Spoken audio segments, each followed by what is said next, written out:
નમસ્તે વિદ્યાર્થી મિત્રો, ગયા લેક્ચરમાં આપણે આલ્કીન સંયોજનોના કેટલાક એમાં જોવા મળતી સમઘટકતા વિશે ભણ્યા હતા, જેમાં મુખ્યત્વે બે પ્રકારની સમઘટકતા વિશે આપણે ડિટેલમાં ચર્ચા કરી હતી.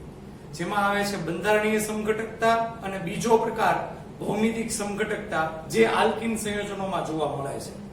આલ્કીન સંયોજનોમાં જે ભૌમિતિક સમઘટકતા જોવા મળે છે એ બે પ્રકારના સમઘટકો દર્શાવે છે, જેમાં એક સી સમઘટક અને ટ્રાન્સ સમઘટક તરીકે આપણે એને ઓળખ્યા હતા. આજે આપણે આલ્કીન સંયોજનોની બનાવટ વિશે સમજૂતી મેળવવાની છે. આલ્કીન સંયોજનો એટલે કાર્બન કાર્બન દ્વિબંધ ધરાવતા સંયોજનો. એને વિવિધ સંયોજનોમાંથી બનાવવામાં આવે છે. કઈ રીતે, કઈ રાસાયણિક પ્રક્રિયા દ્વારા આવા આલ્કીન સંયોજનો બનાવી શકાય એની આપણે આજના લેક્ચરમાં સમજૂતી મેળવવાની છે. તો વાત કરીએ આપણે આલ્કીન સંયોજનોની બનાવટ.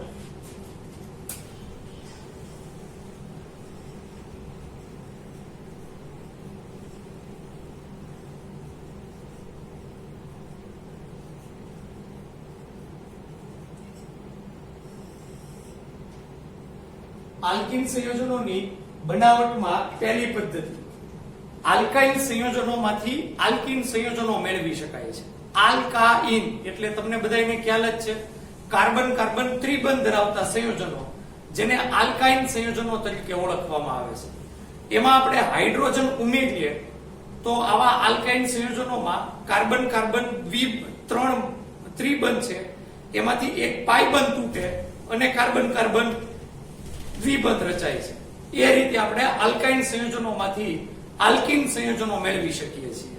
તો પહેલી પદ્ધતિ આપણે વાત કરીએ આલ્કાઇન સંયોજનોમાંથી.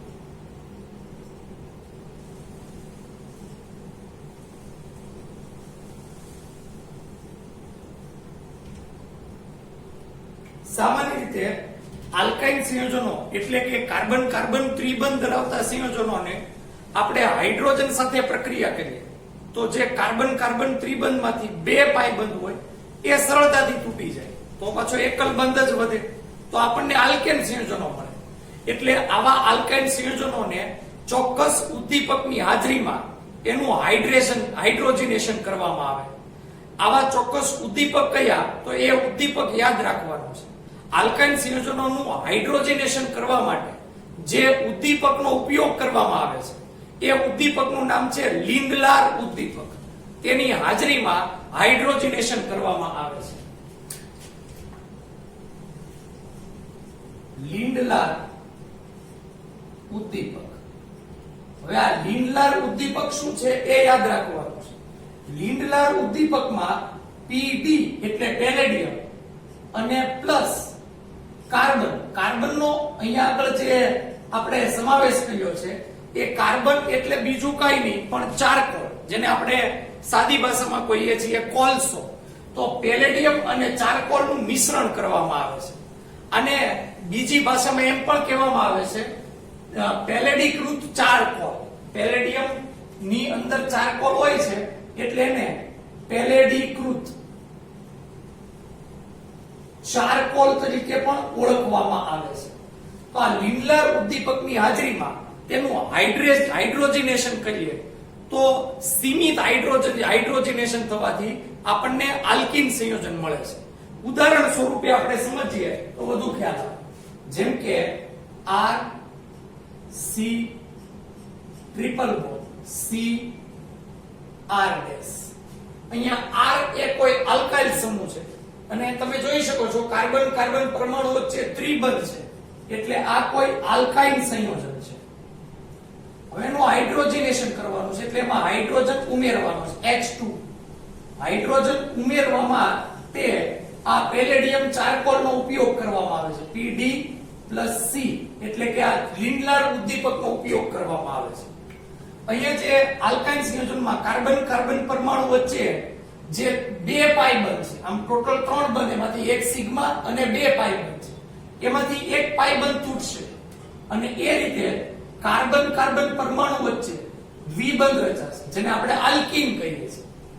આમાં જે કાર્બન પરમાણુ સાથે એક આલ્કાઇલ સમૂહ જોડાણે છે એને હું અહીંયા લખી નાખું R, અને બીજા કાર્બન પરમાણુ આને જે જોડાયેલો છે આલ્કાઇલ સમૂહ R. હવે પાયબંધ તૂટ્યો એટલે બંને કાર્બનની એક એક સંયોજકતા ઘટી. આ રીતે સંયોજકતા ઘટી એટલે હાઇડ્રોજનના બે પરમાણુ બંને કાર્બન પરમાણુ હારે એક એક પરમાણુ સ્વરૂપે જોડાય છે. આ રીતે દ્વિબંધ ધરાવતો આપણને આલ્કીન સંયોજન મળે છે. આપણે ગયા લેક્ચરમાં સમજ્યા હતા આલ્કીન સંયોજનોમાં ભૌમિતિક સમઘટકતા. આલ્કીન સંયોજનોમાં જ્યારે બે સમાન પરમાણુ એક જ દિશામાં આવેલા, જેમ કે બે આલ્કાઇલ અથવા બે હાઇડ્રોજન, ઈ જોઈ લો તમે, એક જ દિશામાં આવેલા છે, તો એવા સમઘટકને સીસ સમઘટક કહેવામાં આવે. એટલે આ રીતે સીસ આલ્કીન આપણને સંયોજન છે એ મળે છે. તો આ રીતે લિન્ડલાર ઉદ્દીપકની હાજરીમાં જ્યારે કોઈ આલ્કાઇલ સંયોજનનું આપણે હાઇડ્રોજનેશન કરીએ ત્યારે આપણને સીસ આલ્કીન ભૌમિતિક સમઘટક છે એ પ્રાપ્ત થાય છે. હવે તમને એમ થશે કે સાહેબ ટ્રાન્સ સમઘટક મેળવવો હોય તો ઉદ્દીપક બદલવો પડે. આલ્કાઇલ સંયોજનોનું હાઇડ્રોજનેશન જ કરશું પણ એમાં ઉદ્દીપક છે એને બદલશું. R C triple bond C R dash alkyl સંયોજન જ છે. આ આલ્કાઇલ સંયોજનોનું હાઇડ્રોજનેશન કરવામાં આવે એટલે એમાં હાઇડ્રોજન ઉમેરી, પણ અહીંયા ઉદ્દીપક છે એમાં સોડિયમ અને પ્રવાહી એમોનિયાનો ઉપયોગ કરવામાં આવે. સોડિયમ Na પ્રવાહી એમોનિયાનો ઉપયોગ કરવામાં આવે NH. અહીંયા પણ લિમિટ એટલે કે સીમિત માત્રામાં હાઇડ્રોજનેશન થશે. પાયબંધ એક તૂટશે એટલે પરિણામે કાર્બન કાર્બન દ્વિબંધ રચાશે. બંને આલ્કાઇલ સમૂહ છે એ કાર્બન સાથે જોડાયેલા રહેશે પણ એકબીજાની વિરુદ્ધ દિશામાં. હવે જે હાઇડ્રોજનના પરમાણુ જોડાશે એ એકબીજાની વિરુદ્ધ દિશામાં જોડાશે. આ રીતે આપણને અહીંયા પણ આલ્કીન મળશે પણ જે સમઘટક મળશે એક પ્રકારનો ટ્રાન્સ સમઘટક મળે છે, એટલે કે ટ્રાન્સ આલ્કીન મળે છે. તો યાદ એ રાખવાનું છે કે કયા ઉદ્દીપકની હાજરીમાં સીસ સમઘટક આલ્કીનનો અને કયા ઉદ્દીપકની હાજરીમાં ટ્રાન્સ સમઘટક આલ્કીનનો છે આપણને પ્રાપ્ત થાય છે. તો આલ્કાઇલ સંયોજનોનો લિન્ડલર ઉદ્દીપક કે પછી સોડિયમ પ્રવાહી એમોનિયા ઉદ્દીપકની હાજરીમાં સીમિત માત્રામાં હાઇડ્રોજનેશન કરીએ એટલે કે હાઇડ્રોજન ઉમેરીએ તો એના દ્વારા આપણને દ્વિબંધ ધરાવતા આલ્કીન સંયોજનો પ્રાપ્ત થતા હોય છે. ત્યાર પછી આપણે બીજું જે બનાવટ છે એ લઈએ. એ પહેલા આની એક ઉદાહરણ લઈ લઈએ એટલે બધું ખ્યાલ આવે. દાખલા તરીકે CH3C ટ્રિપલ બોન્ડ CH, આ 3 કાર્બન એટલે પ્રોપ અને આલ્કાઇલ નું સંયોજન છે ત્રિબંધ છે એટલે આયન પ્રત્યય લાગે પ્રોપાઇન. એનું હાઇડ્રોજનેશન કરવામાં આવે H2. આ પ્રક્રિયા આપણે પેલેડિયમ ચારકોલ ઉદ્દીપકની હાજરીમાં કરીએ PDC. પેલેડિયમ ચારકોલ ઉદ્દીપક એટલે લિન્ડલાર ઉદ્દીપક.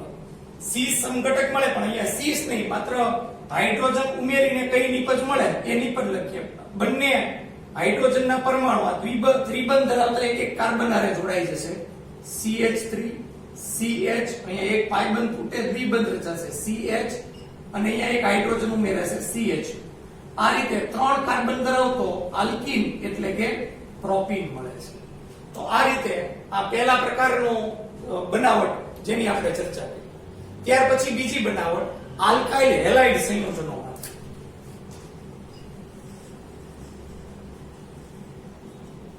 આલ્કાઇલ હેલાઇડ સંયોજનોમાં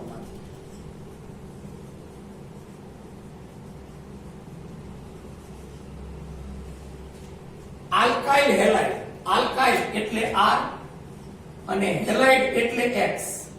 જ્યાં X એટલે હેલોજન. હેલોજન તરીકે આપણે અહીંયા ક્લોરીન, બ્રોમિન કે આયોડીન નો ઉપયોગ કરી શકીએ. અહીંયા ફ્લોરીન નો ઉપયોગ કરવાનો નથી કારણ કે એ ખૂબ જ સક્રિય છે એટલા માટે. એટલે ફ્લોરીન, ક્લોરીન, ક્લોરીન, બ્રોમિન અને આયોડીન, ફ્લોરીન સિવાયના હેલોજનનો આપણે અહીંયા ઉપયોગ કરી શકીએ. આ પ્રક્રિયા KOH ની હાજરીમાં કરવામાં આવે છે. આનું રાસાયણિક નામ પોટેશિયમ હાઇડ્રોક્સાઇડ છે પણ એને પોટાશ તરીકે પણ ઓળખવામાં આવે છે. પોટાશ પ્રક્રિયા છે એ આલ્કોહોલિક KOH ની હાજરીમાં કરવામાં આવે એટલે અહીંયા આગળ લખી નાખું આલ્કોહોલિક. યાદ રાખવાનું છે આલ્કોહોલિક KOH ની હાજરીમાં જ આ પ્રક્રિયા થાય છે. પ્રક્રિયા થવાથી અહીંયા આગળ હેલોજન અને હાઇડ્રોજનનો પરમાણુ દૂર થઈ અને આપણને આલ્કીન સંયોજન મળે છે. હવે કઈ રીતે પ્રક્રિયા થશે આપણે ઉદાહરણ દ્વારા સમજશું તો વધુ ખ્યાલ આવશે. ટૂંકમાં આલ્કાઇલ હેલાઇડની પોટાશ આલ્કોહોલિક પોટાશની હાજરીમાં પ્રક્રિયા કરીએ તો આપણને આલ્કીન સંયોજન મળે છે. ઉદાહરણ દ્વારા સમજીએ તો વધુ ખ્યાલ આવે.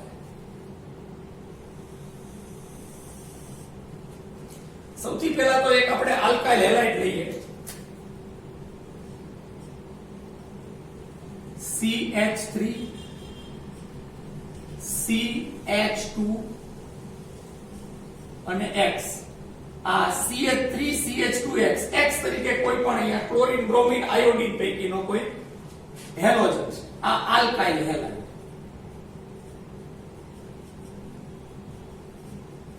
એની પ્રક્રિયા પોટાશ આલ્કોહોલિક પોટાશની હાજરી વત્તા KOH આલ્કોહોલ. હવે પ્રક્રિયા કઈ રીતે થાય એ પહેલા આપણે આલ્કાઇલ હેલાઇડમાં બે વસ્તુ સમજવી પડશે.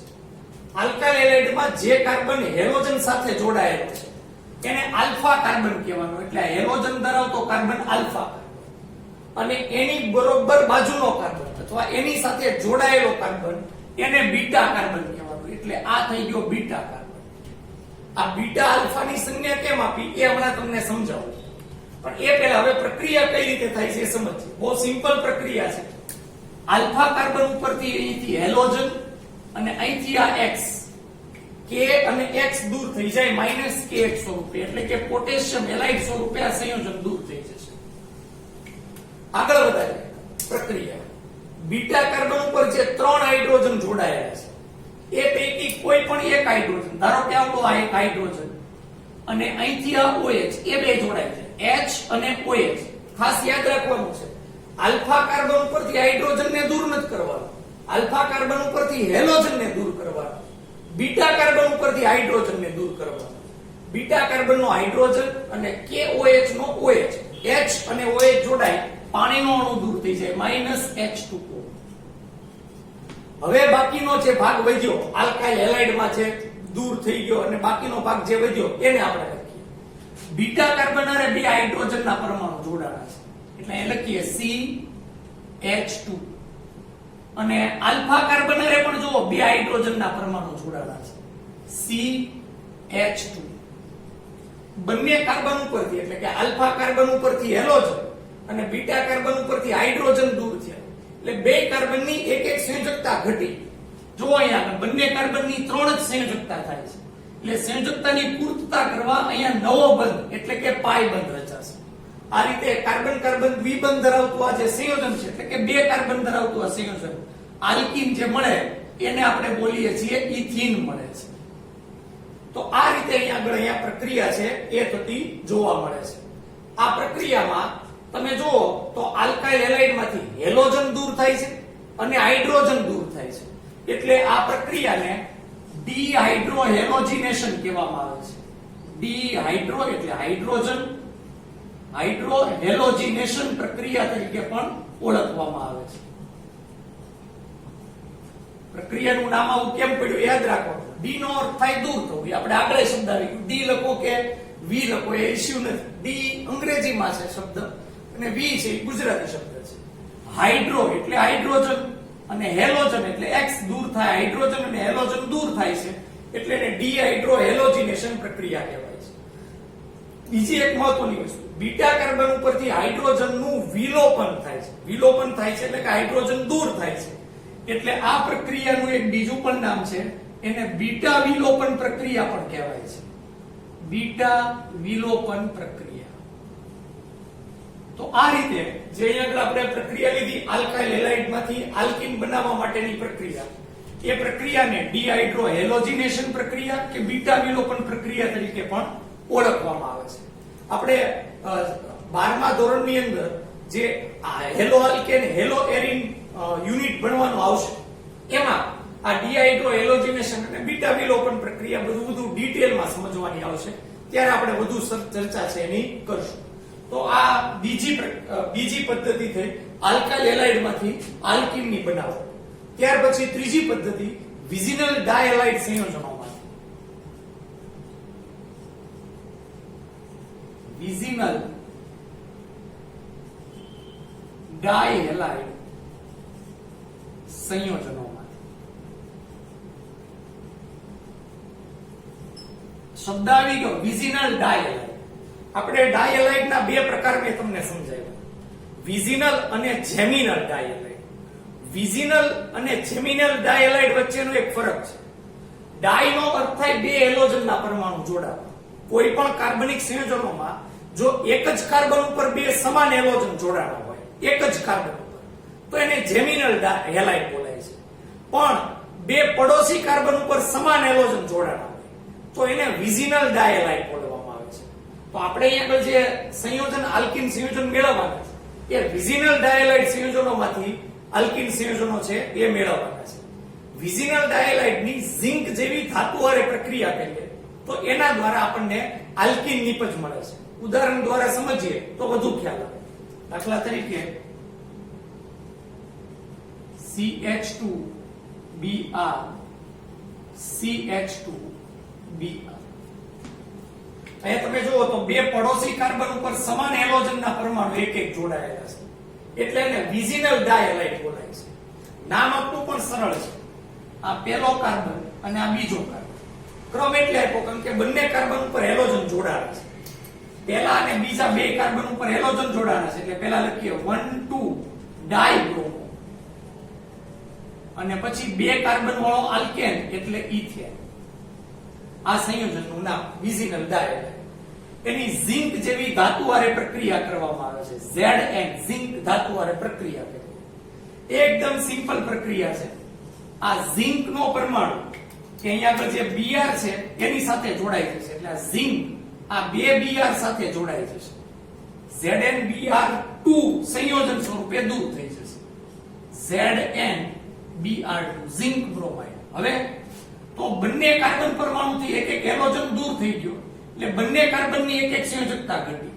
CH2 CH એક બનતો હતો જ હજી એક બંધ જોડાય એટલે આ રીતે આપણને જે બે કાર્બન ધરાવતો આલ્કીન મળે ઇથીન મળે છે. એક હજુ વધુ ઉદાહરણ લઈએ.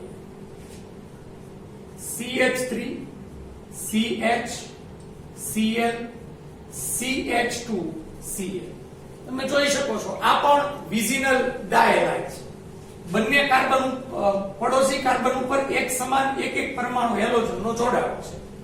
ક્રમ આપણે આપીએ 1 2 અને 3 કાર્બન.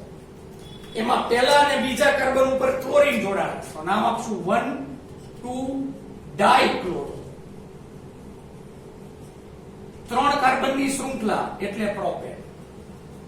ઉપરની જેમ જ ઝિંક ધાતુ હારે પ્રક્રિયા કરશું એટલે અહીંથી ઝિંક નો પરમાણુ ઈ બે ક્લોરીન ના પરમાણુ સાથે જોડાઈને ZnCl2 સ્વરૂપે દૂર થઈ જશે.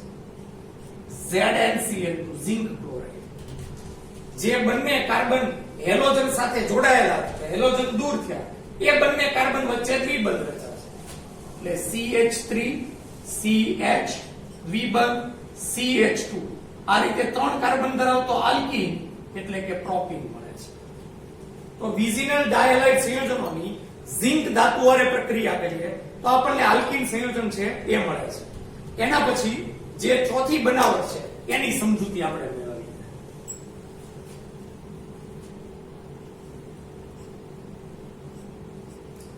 ચોથી બનાવટ છે એ છે આલ્કોહોલ સંયોજનોની એસિડિક માધ્યમમાં ડિહાઇડ્રેશન પ્રક્રિયા. ડિહાઇડ્રેશન એટલે પાણીનો અણુ દૂર થવાની પ્રક્રિયા.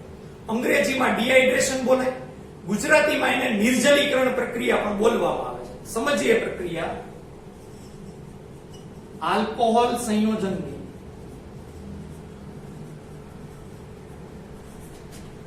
એસિડિક નિર્જલીકરણ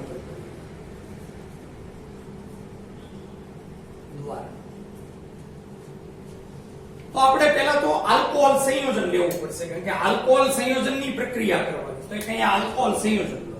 CH3 પછી CH2 અને OH. આ આલ્કોહોલ સંયોજન. CH3 CH2 OH તમે એને એ રીતે પણ લખી શકો. બે કાર્બન ધરાવતો આલ્કોહોલ, સંયોજનનું નામ બે કાર્બન ઇથેન, અને આલ્કોહોલમાં ઓલ પ્રત્યય લાગે એટલે ઓલ, ઇથેનોલ આ સંયોજનનું નામ. એની એસિડિક માધ્યમમાં પ્રક્રિયા કરવાની છે એટલે અહીંયા આગળ હું સાંદ્ર એસિડ લઉં, સાંદ્ર H2SO4 સલ્ફ્યુરિક એસિડની હાજરીમાં પ્રક્રિયા ગરમ કરવામાં આવે એટલે ડેલ્ટા. હવે પ્રક્રિયા છે નિર્જલીકરણ એટલે પાણીનો અણુ દૂર થાય. કેવી રીતે સમજવા છે? અહીંયા આપણે કેમ આલ્ફા બીટા કાર્બનને ચિહ્નિત કર્યા એમ અહીંયા પણ જે કાર્બન સાથે OH જોડાયેલું છે એ આલ્ફા કાર્બન અને એની બાજુનો કાર્બન બીટા કાર્બન છે. આલ્ફા કાર્બન ઉપરથી આપણે OH ને દૂર કરવાનું અને બીટા કાર્બન ઉપરથી આ ત્રણ પૈકી કોઈ પણ એક હાઇડ્રોજનને દૂર કરવાનું. OH અને H એ જોડાઈ પાણીનો અણુ દૂર થઈ જશે H2O વત્તા હવે આ બીટા કાર્બન આરે બે હાઇડ્રોજન CH2 અને આલ્ફા કાર્બન આરે બે હાઇડ્રોજન CH2 છે. અહીંયા દ્વિબંધ રચાશે એટલે સંયોજન મળશે CH2 દ્વિબંધ CH2 આપણને ઇથીન સંયોજન મળશે. પાણીનો અણુ દૂર થાય છે એટલે આ પ્રક્રિયાને આપણે નિર્જલીકરણ પ્રક્રિયા તરીકે ઓળખી શકીએ છીએ. તો વિવિધ પ્રકારની આ ચાર પદ્ધતિઓ દ્વારા આપણે આલ્કીન સંયોજન છે એ મેળવી શકીએ છીએ. ત્યાર પછી આલ્કીન સંયોજનોની ના ભૌતિક ગુણધર્મો એની સમજૂતી આપણે મેળવીએ.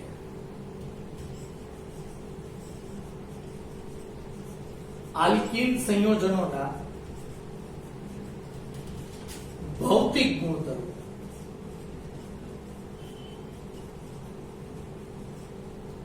મોસ્ટલી આલ્કીન સંયોજનોના જે ભૌતિક ગુણધર્મો છે એ આલ્કેન સંયોજનો જેવા જ ભૌતિક ગુણધર્મો છે.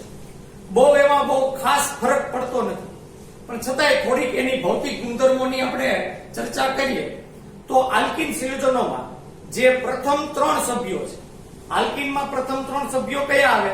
ઇથીન, પ્રોપીન અને બ્યુટીન. એ વાયુ સ્વરૂપે રહેલા છે. પ્રથમ ત્રણ સભ્યો વાયુ સ્વરૂપે છે. ખાસ યાદ રાખવાનું છે આલ્કીનમાં એક કાર્બન ધરાવતો સભ્ય નથી. પ્રથમ સભ્ય બે કાર્બન ધરાવતો ઇથીન, પછી ત્રણ કાર્બન ધરાવતો, પછી ચાર કાર્બન ધરાવતો. એમ કહી શકાય કે બે કાર્બન થી ચાર કાર્બન સુધીના આલ્કીન વાયુ સ્વરૂપે હોય છે. પછીના 14 સભ્યો એટલે 5 કાર્બન થી 18 કાર્બન સુધીના, પછીના 14 સભ્યો એટલે 5 કાર્બન થી 18 કાર્બન સુધીના સંયોજનો એ પ્રવાહી સ્વરૂપે હોય છે. એના પછીના એટલે કે 18 કાર્બન થી વધુ કાર્બન ધરાવતા સભ્યો એટલે કે આપણે એમ કહી શકીએ કે એના પછીના બધા જ સભ્યો એ સામાન્ય રીતે ઘન સ્વરૂપે હોય છે. તો આલ્કીન સંયોજનોની ભૌતિક સ્થિતિ પ્રવાહી અને ઘન સ્વરૂપે હોય છે. એમ કહી શકાય કે જેમ એમાં કાર્બન પરમાણુની સંખ્યા વધતી જાય એમ વાયુમાંથી પ્રવાહી અને પ્રવાહીમાંથી ઘન સ્થિતિ પ્રાપ્ત આલ્કીન સંયોજનો કરે છે. આલ્કીન સંયોજનોનું જે પ્રથમ સભ્ય છે, આલ્કીન સંયોજનનું પ્રથમ સભ્ય એટલે ઇથીન, એ સામાન્ય રીતે રંગવિહીન પણ થોડી મીઠી સુગંધ વાળું સંયોજન છે. ઇથીન રંગવિહીન મીઠી સુગંધ વાળું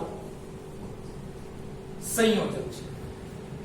પણ બાકીના બધા આલ્કીન એટલે ઇથીન સિવાયના બધા આલ્કીન એનો કોઈ કલર નથી એટલે રંગવિહીન, વાસવિહીન છે અને પાણીમાં અદ્રાવ્ય છે. કારણ કે આલ્કીન સંયોજનોમાં પણ સામાન્ય રીતે ધ્રુવીયતા નથી. ધ્રુવીયતા ન હોવાને કારણે આલ્કેનની જેમ જ એ પણ પાણીમાં અદ્રાવ્ય હોય છે. બધા જ આલ્કીન રંગવિહીન, વાસવિહીન અને પાણીમાં અદ્રાવ્ય હોય છે. પણ આલ્કીન સંયોજનો એ અધ્રુવીય કાર્બનિક દ્રાવકો જેમ કે બેન્ઝીન અને પેટ્રોલિયમ ઇથર એમાં દ્રાવ્ય હોય છે. કારણ કે અધ્રુવીય સંયોજન છે એ અધ્રુવીય દ્રાવકમાં દ્રાવ્ય થઈ શકે. અધ્રુવીય કાર્બનિક દ્રાવકો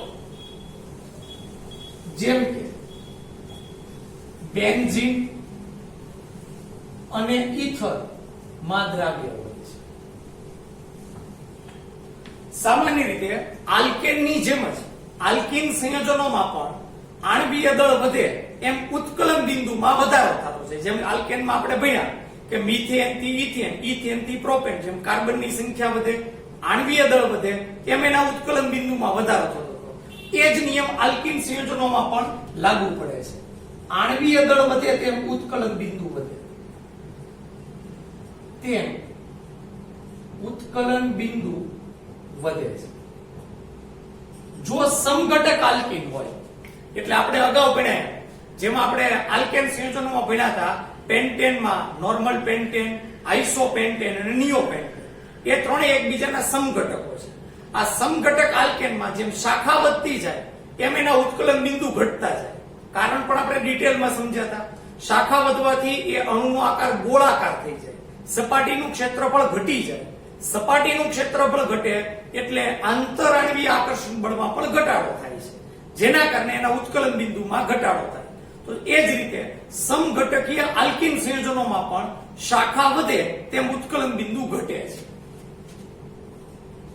સમઘટકીય આલ્કીનમાં શાખા વધે તેમ ઉત્કલન બિંદુ ઘટે છે. તો આ થઈ ગયા બધા આલ્કીન સંયોજનોના ભૌતિક ગુણધર્મો. અહીંયા આગળ મેં વાત કરી એની ભૌતિક પરિસ્થિતિની. ઇથિન એક થોડુંક અલગ પ્રકારનું આલ્કીન છે, એ મીઠી સુગંધ વાળું સંયોજન છે. બાકીના બધા મોસ્ટલી વાસવિહીન સંયોજનો છે, પાણીમાં અદ્રાવ્ય હોય છે, અને ઉત્કલન બિંદુમાં કયા પ્રકારનો ફેરફાર થાય એની આપણે થોડી ડિટેલમાં ચર્ચા કરી. હવે આપણે વાત કરીએ આલ્કીન સંયોજનોના ભૌતિક ગુણધર્મો પછી રાસાયણિક ગુણધર્મો. થોડાક રાસાયણિક ગુણધર્મો છે એને સમજવા પ્રયત્ન કરીએ. આલ્કીનના રાસાયણિક ગુણધર્મો.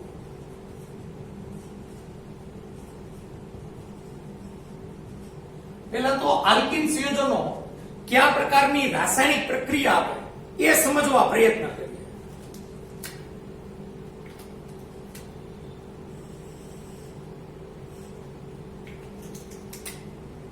આલ્કીન સંયોજન એટલે કાર્બન કાર્બન દ્વિબંધ ધરાવતું સંયોજન, જેમાં આપણને બધાને ખબર છે કે આ બીજો જે પાયબંધ છે એ પાયબંધ સરળતાથી તૂટે, એટલે પાયબંધના ઇલેક્ટ્રોન સરળતાથી મુક્ત થાય.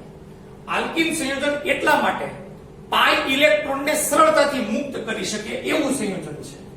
પાય ઇલેક્ટ્રોનને સરળતાથી મુક્ત કરે એટલા માટે આલ્કીન સંયોજનો એ એવા પ્રક્રિયકો સાથે સરળતાથી પ્રક્રિયા કરે જેને ઇલેક્ટ્રોન છે એ જોઈતા હોય. આવા પ્રક્રિયકો જે ઇલેક્ટ્રોન તરફ વધુ આકર્ષિત હોય, ઇલેક્ટ્રોનની ઉણપ ધરાવતા હોય, એને ઇલેક્ટ્રોન અનુરાગી પ્રક્રિયકો કહેવામાં આવે છે. જેની ઇલેક્ટ્રોન અનુરાગી પ્રક્રિયક સાથે પ્રક્રિયા કરવામાં આવે. અહીંયા લખી નાખું, ઇલેક્ટ્રોન અનુરાગી પ્રક્રિયક. ઇલેક્ટ્રોનનો અર્થ તો આપણને ખ્યાલ છે. અનુરાગ એટલે આકર્ષણ. એવા પ્રક્રિયક કે જે ઇલેક્ટ્રોન તરફ આકર્ષણ ધરાવે એને ઇલેક્ટ્રોન અનુરાગી પ્રક્રિયક તરીકે ઓળખવામાં આવે છે. જે મોટે ભાગે પોઝિટિવ ચાર્જ હોય, એટલે કે ધન વીજભારિત હોય, તટસ્થ પણ હોઈ શકે, પણ એમાં ઇલેક્ટ્રોનની ઉણપ હોય. એટલા માટે આવા ઇલેક્ટ્રોન અનુરાગી પ્રક્રિયકો જે આલ્કીન સંયોજનોના જે પાયબંધના ઇલેક્ટ્રોન છે એના ઉપર એટેક કરે, એના ઉપર હુમલો કરે અને આપણને પ્રક્રિયા આપે. એટલે આલ્કીન સંયોજનો એ ઇલેક્ટ્રોન અનુરાગી પ્રક્રિયક સાથે સરળતાથી પ્રક્રિયા કરે. હવે પાયબંધના ઇલેક્ટ્રોન ઉપર એટેક કરે તો શું થાય? સિમ્પલ વસ્તુ, પાયબંધ તૂટે. એટલે પાયબંધ તૂટે, કાર્બન કાર્બન પરમાણુ વચ્ચે એકલ બંધ રચાય. તો આ રીતે જ્યારે આલ્કીન સંયોજનો ઇલેક્ટ્રોન અનુરાગી પ્રક્રિયક સાથે પ્રક્રિયા કરે ત્યારે કાર્બન કાર્બન એકલ બંધ ધરાવતી આપણને નિપજ આપે છે. આવી પ્રક્રિયા કે જેમાં દ્વિબંધ તૂટે અને એકલ બંધ રચાય એને આપણે અગાઉ ભણી ગયા એમ યોગશીલ પ્રક્રિયા તરીકે ઓળખવામાં આવે છે. મેં તમને 12મા યુનિટમાં સમજાવેલું છે યોગશીલ પ્રક્રિયા એટલે જે પ્રક્રિયામાં કાર્બન કાર્બન દ્વિબંધ કે ત્રિબંધ તૂટીને એકલ બંધમાં રૂપાંતર થાય એને યોગશીલ પ્રક્રિયા કહેવાય. તો આ રીતે આલ્કિન સંયોજનોની મોટાભાગની રાસાયણિક પ્રક્રિયા છે એ ઇલેક્ટ્રોન અનુરાગી યોગશીલ પ્રક્રિયા છે, જેમાં ઇલેક્ટ્રોન અનુરાગી પ્રક્રિયકો એ પાઈ ઇલેક્ટ્રોન ઉપર હુમલો કરે અને એને તોડે ને એકલ બંધ બનાવે એટલે ઇલેક્ટ્રોન અનુરાગી યોગશીલ પ્રક્રિયા તરીકે ઓળખવામાં આવે છે. કેટલાક આલ્કિન સંયોજનોની પ્રક્રિયા એવી પણ છે કે જે મુક્ત મૂલક ક્રિયાવિધિ ઉપર પણ આધાર રાખે. મુક્ત મૂલક એટલે શું આપણે 12મા યુનિટમાં શીખી ગયા છીએ કે એવો પરમાણુ કે પરમાણુ સમૂહ કે જેની પાસે વધારાનો એક ઇલેક્ટ્રોન હોય એને મુક્ત મૂલક કહેવાય. એટલે ઘણી પ્રક્રિયા મુક્ત મૂલક ક્રિયાવિધિ ઉપર આધાર રાખે છે.